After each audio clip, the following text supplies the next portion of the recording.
Hello student, आपका स्वागत है आपके अपने यूट्यूब चैनल सीके भी मैथ क्लासेस में। तो आप लोग कैसे हैं? मैं आशा करता हूं कि आप लोग अच्छे होंगे और अपनी पढ़ाई सही तरीके से कर रहे होंगे। कल हम लोगों ने चैप्टर 9 में त्रिकोणमिति का कुछ अनुप्रयोग में हम लोगों ने उन्नयन कोण, अवनमन कोण, इन दोनों में संबंध, इसमें क्या अंतर है और इसका क्या उपयोग है, इन सभी चीज़ों को अच्छे तरीके से समझा था। तो आज हम लोग प्रश्नावली 9.1 में जो प्रश्न दिया हुआ है उसको हल करेंगे। तो बुक में क्वेश्चन दिया हुआ है, क्या पहला नंबर क्वेश्चन इसमें फिगर भी दिया हुआ है, आप लोगों को दिख रहा होगा। तो क्या सर्कस का एक कलाकार एक 20 मीटर लंबी डोरी पर चल रहा है जो अच्छी तरीके से तनी हुई है और भूमि पर सीधे लगे खंभे के शिखर से बंधा हुआ है। यदि भूमि स्तर से डोरी द्वारा बनाया गया कोण कितना 30 डिग्री है और टनी हुई रस्सी की लंबाई कितना 20 मीटर है, तो हम लोगों को क्या ये भी खंभे की ऊंचाई ज्ञात करना है। इसका चित्र क्या क्वेश्चन में ही दिया हुआ है। तो चलिए हम लोग स्टार्ट करते हैं। खंभे की ऊंचाई हम लोग ज्ञात करना है। ए बी खंभे की ऊंचाई है, ए फीट डोरी की लंबाई है और बी फीट क्षैतिज तल से फटा हुआ क्षैतिज तल है जो क्या रस्सी द्वारा और क्षैतिज तल द्वारा बनाया गया कोण 30 डिग्री का है। तो हम लोग को क्या x का वैल्यू निकालना है। तो हम लोग क्या मान लेते हैं खंभे की ऊंचाई कितना x, माना खंभे की ऊंचाई बराबर कितना x मीटर। तो यहाँ पे क्या थीटा के सामने वाला जो ए बी भुजा दिख रहा है, ए बी भुजा क्या होगा परपेंडिकुलर इस थीटा कोण के लिए, और यह 20 सेंटीमीटर मतलब ए सी जो दिख रहा है यह क्या होगा कर्ण होगा।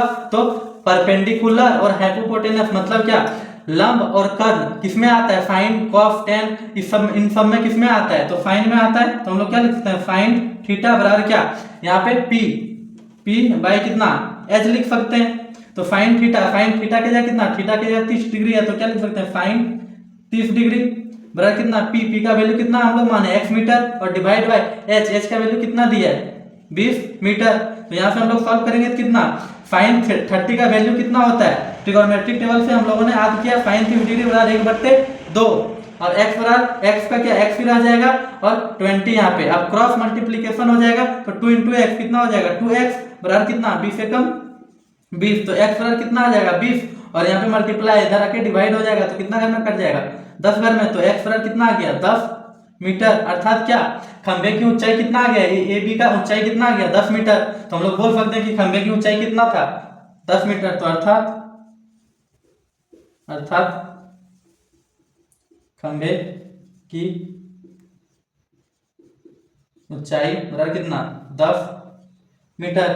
इसी प्रकार से दूसरा प्रश्न है, चित्र हम पहले ही बना चुके हैं, यहाँ पे आप लोग को समझाते हैं। चित्र क्या दिया, एक बोल रहा है कि एक पेड़ था जो कि आंधी आने के कारण इस सी पॉइंट से टूट गया और यह टूटा हुआ हिस्सा जमीन को टच करने लगा। तो जमीन से जब टच किया तो क्षैतिज तल और जो टूटा हुआ हिस्सा जमीन को टच किया इसके मध्य 30 डिग्री का कोण बन रहा है। तो बोल रहा है कि अंत में और यहाँ पे क्या जो जमीन जो इसका जो पेड़ का ऊंचाई दिया हुआ है, जो जड़ है पेड़ का समझ सकते हैं हम लोग जड़, और जो जहाँ पे भूमि जमीन को पेड़ टूटा हुआ पेड़ जहाँ पे टच करा उन दोनों के बीच की दूरी 8 मीटर दिया हुआ है। तो हम लोगों को यहाँ पे क्या टोटल कुल पेड़ की ऊंचाई ज्ञात करना है। पेड़ का ऊंचाई क्या होगा बी डी टोटल पेड़ का ऊंचाई होगा, क्योंकि यहाँ तक तो पहले पेड़ है ही और टोटल बी डी तक पेड़ का ऊंचाई था यहाँ तक, लेकिन आंधी आने के कारण यहाँ से टूट गया और यह टूटा हुआ हिस्सा जमीन को एक जगह पे टच करने लगा, जो कि जमीन पे जहाँ पेड़ का जड़ है उससे जो जमीन को टच किया उन दोनों के बीच की दूरी 8 मीटर दिया हुआ है। तो हम लोग यहाँ पे क्या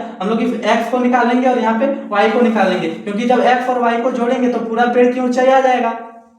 यहाँ पे पेड़ टूटा इतना हिस्सा जमीन पे छू रहा है, तो ये जो जमीन पे छू रहा है यहाँ पे टूटा हुआ हिस्सा ही छू रहा है, तो इसको अगर सीधा करेंगे तो इतना ऊंचा तक जाता है। तो यहाँ पेड़ की ऊंचाई और यहाँ से इतना पेड़ का ऊंचाई दोनों को जब ऐड करेंगे तो टोटल पेड़ की ऊंचाई आ जाएगा। तो चलिए हम लोग स्टार्ट करते हैं। क्या हम लोग को यहाँ पे x का वैल्यू निकालना है और y का वैल्यू निकालना है और निकाल के अंत में इन दोनों को जोड़ देना है, तो टोटल पेड़ की ऊंचाई आ जाएगा। तो हम लोग मान लेते हैं क्या पेड़ की कुल ऊंचाई बराबर माना पेड़ की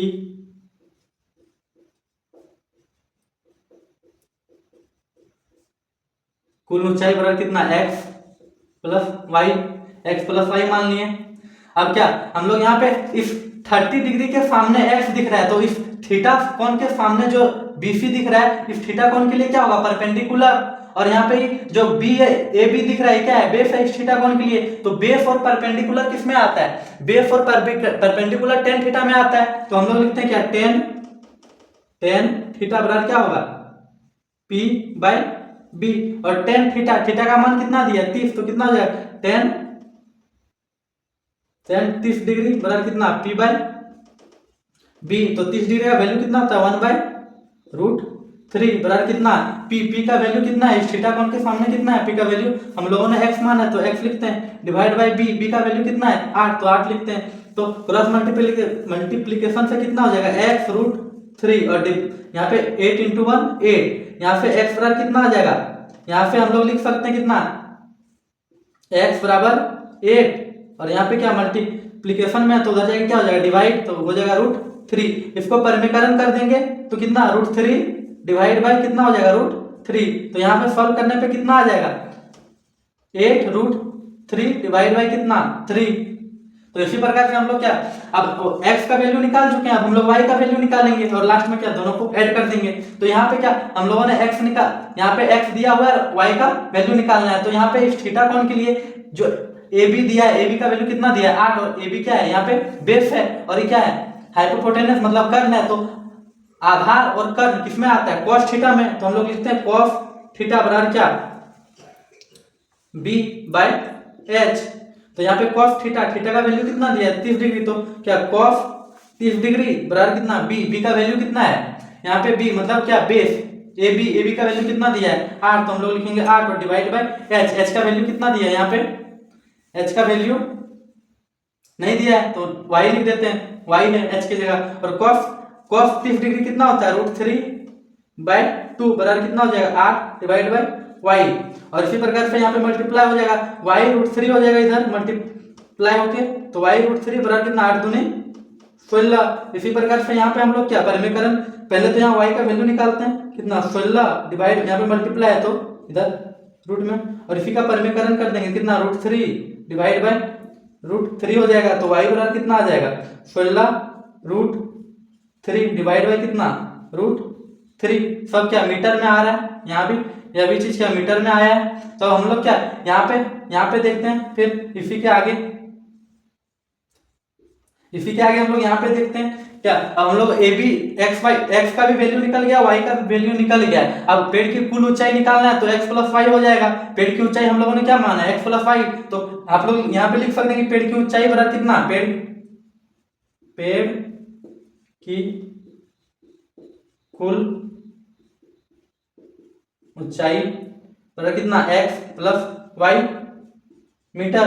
तो x का वैल्यू कितना है, 8√3 डिवाइड बाय कितना, 3 प्लस कितना, y का वैल्यू कितना है, 6√3 डिवाइड बाय 3, 16√3 डिवाइड बाय कितना, √3। और यहाँ पे भी क्या है, y का वैल्यू 8√3 डिवाइड बाय 3, और यहाँ पे भी क्या, 3। तो यहाँ से क्या, इन दोनों जगह से कितना, 8√3 कॉमन आ जाएगा, यहाँ पे 8, यहाँ पे क्या, इन दोनों जगह से क्या कॉमन आएगा, जो या फिर ऐसे सिंपली जोड़ सकते हैं कितना, 8√3 डिवाइड बाय 3 और 8√3 कितना, 16 8 32√3 और डिवाइड बाय कितना हो जाएगा, 24√3 ना, 8 और 16 यहाँ पे ऐड कर दिए तो 8√3 और 16√3 24√3 और डिवाइड बाय कितना, 3 आ जाएगा। तो यहाँ से सॉल्व करेंगे कितना आ जाएगा, 8 घर में कट जाएगा तो कितना, 8√3 मीटर। फाइनली किसका, इसका आंसर आ चुका है। अर्थात पेड़ की ऊंचाई कितना है, BD का ऊंचाई कितना है, 8√3।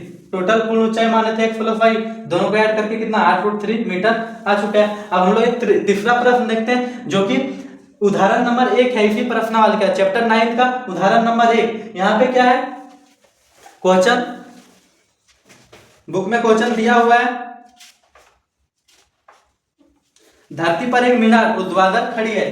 क्या एक मीनार, यहाँ CB क्या मान लेते हैं, CB क्षैतिज रेखा मान लेते हैं जो जमीन पे है, जमीन पे क्या AB एक मीनार खड़ा हुआ है, ऊर्ध्वाधर मीनार खड़ी है। धरती के एक बिंदु से जो मीनार से कितना दूरी पर, बोला कि एक बिंदु के दूरी पर कितना, 15 मीटर दूरी पर एक बिंदु सी है और यहाँ ए बी क्या ए सी, यहाँ पे अगर यहाँ से कौन बनाता है कितना, ए से सी के बीच कौन कितना बनता है, यहाँ पे ए सी और यहाँ बी सी के मध्य कितना 60 डिग्री का कौन बनता है। तो हम लोगों को क्या एक्स मीनार की ऊंचाई ज्ञात करना है। जैसे हम लोग यहाँ पेड़ का कुल ऊंचाई ज्ञात किए, यहाँ पे जिस प्रकार से एक नंबर में एक्स ऊंचाई निकाले, उसी प्रकार से इस प्रश्न को आप लोगों को हल करना है। तो इसका हल करके आंसर कमेंट कीजिएगा। धन्यवाद।